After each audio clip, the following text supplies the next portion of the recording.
Bonjour à tous. Dans la partie communauté de YouTube, certaines questions m'ont été posées et je vais humblement essayer de répondre à certaines d'entre elles. Alors déjà, juste vous dire merci par rapport aux commentaires fantastiques de soutien et puis de vous rappeler d'abord de toujours mettre un pouce vers le haut. Ça nous donne du baume au cœur pour continuer à faire des vidéos et aussi de vous abonner si ce n'est pas déjà fait.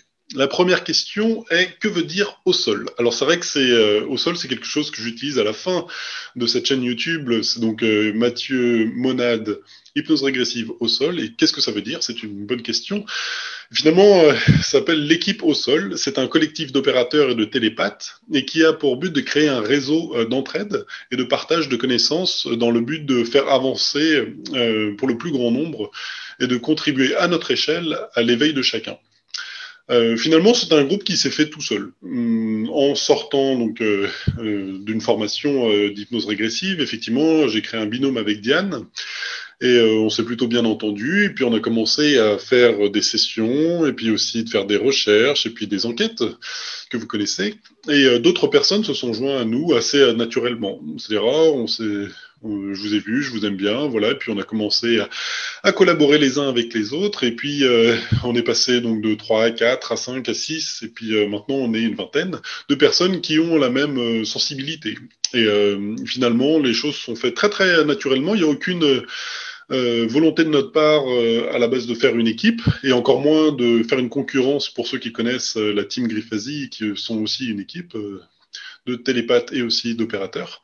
Il n'y a pas cette notion-là. En tout cas, c'est juste, on s'est senti en harmonie ensemble et on s'est mis ensemble et du coup, on s'est donné un nom juste pour donner une sorte de guidance là-dedans. Faut savoir qu'il y a quelque chose qui nous semble important, c'est le nettoyage de tous les intervenants. Donc, c'est vrai que c'est intéressant pour nous de savoir que si l'on fait partie, on accepte de à chaque fois faire attention à être bien nettoyé lorsqu'on fait une session. Faut savoir que à la suite d'une session client ou même pendant des recherches, on peut ramener plein de pollutions.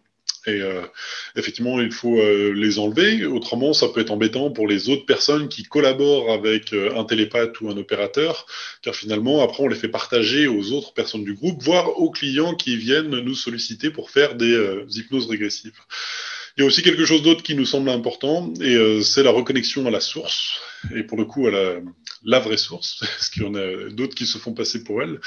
On pense que c'est quelque chose d'important aussi, donc on essaie de le mettre en avant. Voilà. En tout cas, il n'y a aucune prétention dans ce groupe, juste la volonté d'être ensemble, car on se sent comme une sorte de famille, et j'espère que vous le verrez de cette manière-là.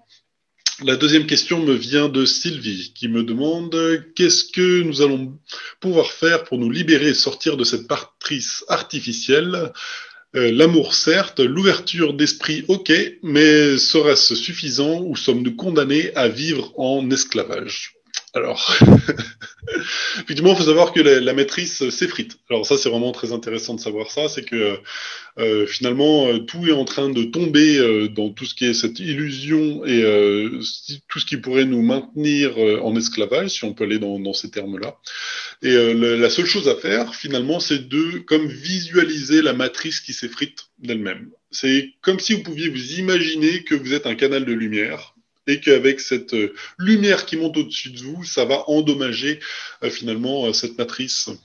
Car qu'est-ce qui donne d'énergie à cette matrice? C'est le fait, nos pensées limitantes, tous nos émotions limitantes, et le fait d'être emprisonné, de se sentir impuissant, et puis de ne pas être souverain. Au moment où nous avons conscience que nous sommes souverains, que nous sommes comme des demi-dieux, que nous n'avons besoin d'aucune aide, et que nous sommes pleinement conscients de notre possibilité et souverains, alors nous récupérons toute notre souveraineté, pour le coup, et toutes nos capacités. Ainsi, je vous propose justement de visualiser chacun à votre niveau, comment dire, d'être souverain et d'être comme ça, de rayonner. Car effectivement, c'est ça qui interagit le plus avec la matrice et qui va l'effriter. Il faut savoir que les êtres qui sont au-dessus ne vont pas venir intervenir, ils vont laisser les choses s'effriter, justement.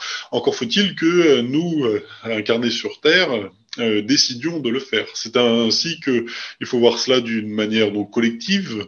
C'est-à-dire beaucoup de personnes sont en train de le faire et du coup effritent cette matrice, mais surtout individuellement, juste se dire que on imagine qu'il y a quelque chose au-dessus qui nous empêche, et ben on se projette et puis on essaie de l'exploser. Voilà, ce serait mon conseil par rapport à ça. La troisième question vient de Kathleen. Sachant que ce que nous vivons n'est qu'illusion, comment fait-on pour continuer de vivre notre vie quotidienne? Alors, déjà, ce qui est très important de dire, c'est de vous faire du bien. Par exemple, pour moi, je sais que tomber dans tout ce qui est politique, ça ne me fait pas du bien. C'est vrai que c'est intéressant d'un certain point de vue. Par exemple, tout ce qui se passe aux États-Unis, c'est assez fou des fois ce qui peut bien se passer là-bas avec les élections. Mais je sais que ça me fait descendre en vibration. Et finalement, si je suis dans cette expérience-là, je trouve que ce n'est pas une bonne chose pour moi. Et le plus important, c'est toujours que ça fait du bien. C'est-à-dire que, imaginons qu'on soit dans une illusion, qu'on se raconte un film entre nous, et que tout ce qui est l'ascension et tout cela, bon, finalement, on s'est fait avoir. Ben, au moins, on a passé un bon moment, j'ai envie de dire ça. On est effectivement dans de belles fréquences, et au final, vaut mieux être dans un scénario comme ça, parce qu'on ne peut pas changer tout ce qui est autour de nous, et de se dire, au moins, nous y allons gaiement plutôt que de se miner le moral à aller regarder vers des fréquences qui nous font plutôt du mal et qui nous nuisent et de rien pouvoir changer au scénario. Finalement, c'est d'être un peu égoïste et d'évoluer spirituellement. Il faut juste se concentrer là-dessus, je pense, pour finalement continuer à vivre notre quotidien. Et je pense que de se détacher de tout cela, tout ce qui peut bien se passer, est vraiment très important. De se sentir extérieur à tout ce qui se passe et regarder cela un peu comme un film. Alors pour le coup, ce qui peut se passer effectivement dans la politique, dans le quotidien, des fois des choses assez violentes, et de rester détaché de tout cela en se disant, cela ne me regarde pas. Effectivement, je suis humain incarné sur Terre, mais moi, je sais où je vais. Je vais vers cette lumière qui me tend les bras, et je me concentre sur moi, et je fais mon propre cheminement spirituel. Voilà, ce serait mon conseil par rapport à cette question. La question suivante nous vient de Madeleine qui demande: le nouveau monde est-il un mensonge de plus pour attendre et ne rien faire? Alors j'ai un peu répondu un petit peu partiellement en tout cas à cette question juste avant. Effectivement, c'est une bonne question et je remets toujours en question ce que je fais, en tout cas, c'est pour ça que je ne fais confiance que à mon protocole et à comment je fonctionne. Je vais challenger, remettre en question effectivement toutes les informations que j'obtiens lors des sessions et des recherches. Il faut savoir qu'à chaque fois que je poste une enquête, à chaque fois je vais faire des vérifications avec d'autres personnes. C'est pour ça que je travaille avec plusieurs télépathes, et ce qui peut me donner effectivement des bonnes informations de mon point de vue. Effectivement, à chaque fois, il y a plein d'enquêtes qui étaient très intéressantes, mais quand je demandais l'information avec d'autres personnes, ils voyaient complètement autre chose. Alors, je cherchais pour jusqu'à ce que j'arrive à trouver effectivement une sorte de sens par rapport à ces informations qui pourraient paraître contradictoires au premier coup d'œil. C'est vrai que je me remets toujours en question tout.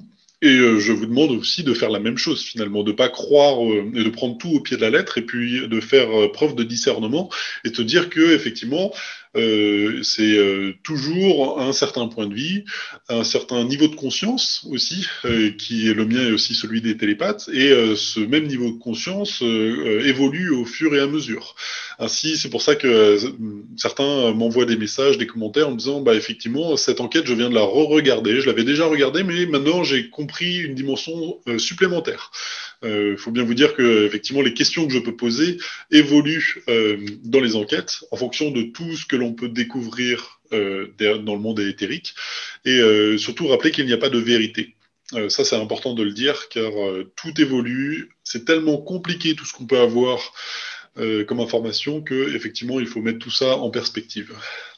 Dans la question, il y a un mot qui m'interpelle un tout petit peu, c'est le mot nouveau monde. Et là-dessus, je pense qu'il faut juste faire attention aux fantasmes que chacun pourrait attribuer à ce que l'on pourrait appeler l'ascension et tout ce qui pourrait être derrière. Je pense qu'il faut faire attention à ne pas faire une sorte de se dire avec ce nouveau changement, tous mes problèmes seront réglés. Et finalement, ce n'est pas un miracle qui va arriver, mais juste une évolution de la situation. Je pense qu'il faut vraiment faire attention à cela, parce que justement, peut-être le piège d'attendre quelque chose serait dans ce fantasme de se dire qu'il va y avoir un nouveau monde. Alors, il n'y aura pas un nouveau monde, c'est juste l'évolution de ce monde dans lequel nous vivons, et que de ce nouveau monde, tous mes problèmes disparaîtront et je n'aurai que du bonheur. Je pense que c'est plus complexe que ça. Je pense d'ailleurs que effectivement, certains problèmes risquent d'arriver aussi par la suite, des nouveaux problèmes pour le coup. Et ces nouveaux problèmes seront certainement différents que ceux que l'on rencontre en ce moment même, mais ça ne veut pas dire que tout sera arrangé et que nous vivrons tous dans un monde parfait. La question suivante me vient de Alice, qui demande: l'ère du Verseau est-elle la garantie d'un monde meilleur? Alors ça rebondit encore sur la question juste avant de Madeleine, et effectivement je trouve que c'est très intéressant de parler de ça, surtout de dire que ça dépend pour qui. Parce que effectivement, si nous changeons vers quelque chose de nouveau, peut-être ça ne va pas correspondre à tout le monde, et que effectivement peut-être certains seront complètement épanouis avec ces nouvelles fréquences, mais peut-être que d'autres personnes ne le seront pas. Encore une fois, il ne faut pas fantasmer là-dessus. Et je rebondis sur effectivement l'ère du Verseau.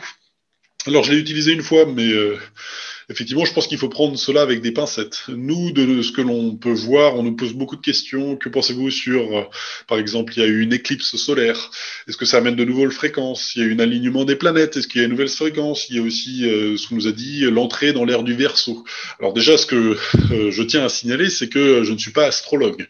Effectivement, une fois, j'ai utilisé ce terme de l'ère du Verseau, mais nous, on ne voit pas effectivement de changement d'ère, mais on voit des énergies qui progressivement sont en train de changer. Alors peut-être que c'est justement avec l'alignement des planètes, l'ère du Verseau, on ne peut pas avoir de confirmation, on voit juste que les énergies sont en train de changer. Effectivement, je pense qu'il faut juste faire un petit peu attention. Du coup, je vais essayer de ne plus justement utiliser ce terme de l'ère du Verseau, même si je ne l'ai utilisé qu'une seule fois, parce que ça peut être juste tombé dans des tendances où il y a une sorte de nouveau monde qui arrive. Chaque fois, c'est toujours effectivement, comme je viens de répondre juste avant, un peu des fantasmes qui pourraient être alimentés. Et finalement, de notre point de vue, on voit plutôt cela avec nous sommes dans une sorte de prison. Et les barreaux de cette prison sont en train de se ronger de l'intérieur et en train de céder. La porte de la prison est ouverte, de plus en plus grande ouverte, et finalement, il y a une possibilité de sortir de cet endroit. Je pense que c'est mieux de le voir de cet angle-là, car finalement, les énergies qui sont à l'extérieur, qui certes sont en train de monter, ont toujours été très très élevés par rapport à ce que nous avons à l'intérieur. Ainsi que cela change ou pas, ça a une incidence sur nos conditions à l'intérieur, mais ce qui change le plus de notre point de vue lorsqu'on est dans des sessions et des recherches en hypnose, effectivement, ce sont surtout le fait qu'il y a de plus en plus de personnes qui deviennent conscients de la situation, et surtout, et donc que ça effrite ce qu'on appelle la matrice. Et c'est vraiment cela qui agit le plus sur nous et sur le changement actuel. Voilà, je vais prendre une dernière question qui vient de Frédéric. Y a-t-il des avatars ou équivalents sur Terre, des extraterrestres habitant des corps humains? Alors, de mon point de vue, effectivement, un corps humain est déjà un véhicule. C'est-à-dire que nous sommes tous, finalement, des extraterrestres qui ont été attrapés ou piégés et que nous on a incarnés dans des véhicules qui sont donc nos corps que nous voyons. Alors, si vous me voyez sur votre écran, effectivement, ce n'est pas moi. C'est juste le véhicule que j'utilise et pour être sur Terre. C'est mon point de vue. Et effectivement, encore une fois, quand on va regarder, quand on demande par rapport aux terriens, il dit mais vous n'êtes pas des terriens. La plupart, la très grande majorité d'entre vous ne viennent pas de la Terre. Vous avez juste oublié, on vous a enlevé votre mémoire et incarné pour la plupart d'entre nous de force sur la Terre pour avoir plein d'expériences que à chaque fois on oublie. Et finalement être des sortes de piles électriques dont certains peuvent effectivement se nourrir et être sur Terre indéfiniment. Voilà, et à chaque fois, oublier tout ce qui s'est passé avant, décéder, rentrer dans un portail de lumière et être recyclé pour avoir encore une autre expérience. Voilà, alors je comprends bien que la question implique quelque chose d'autre, c'est-à-dire que finalement, Il y a aussi ce qu'ils appellent des avatars, effectivement, des personnes qui pourraient utiliser un corps qui pourrait être utilisé par différents êtres, différentes âmes, différentes consciences, on l'appelle comme on veut. Et finalement, je pense que c'est pas encore le moment de répondre à ce genre de questions. J'aimerais juste, par exemple, dire que finalement, les portails organiques peuvent être considérés justement comme ce genre d'avatar et pouvoir laisser passer certains êtres. Mais effectivement, si on comprend que notre corps est un véhicule, on pourrait très bien s'imaginer que des êtres très intelligents et doués d'une certaine technologie pourraient très bien utiliser un autre être qui ressemble à une personne, faire disparaître la première et agir en son nom dans le physique. Alors, je pense que c'est un sujet qu'on pourra aborder plus précisément plus tard. Ça vous laisse déjà une petite marge de manœuvre ou d'idée de ce que je pourrais penser. Mais je pense que ça rend peut-être trop de complexité en ce moment. Et je préfère en rester là pour la question. En tout cas, merci beaucoup à tous d'avoir posé des questions. N'hésitez pas à le faire justement sur la partie de YouTube et de poser des questions. Essayez d'être effectivement lumineux à chaque fois dans vos commentaires comme vous le faites déjà. Et puis mettez un pouce vers le haut. Ça nous motive pour faire d'autres vidéos, non seulement pour moi, mais aussi pour les télépathes qui travaillent avec moi. En tout cas, merci beaucoup à vous tous. Et puis restez très aimants et bienveillants. À bientôt.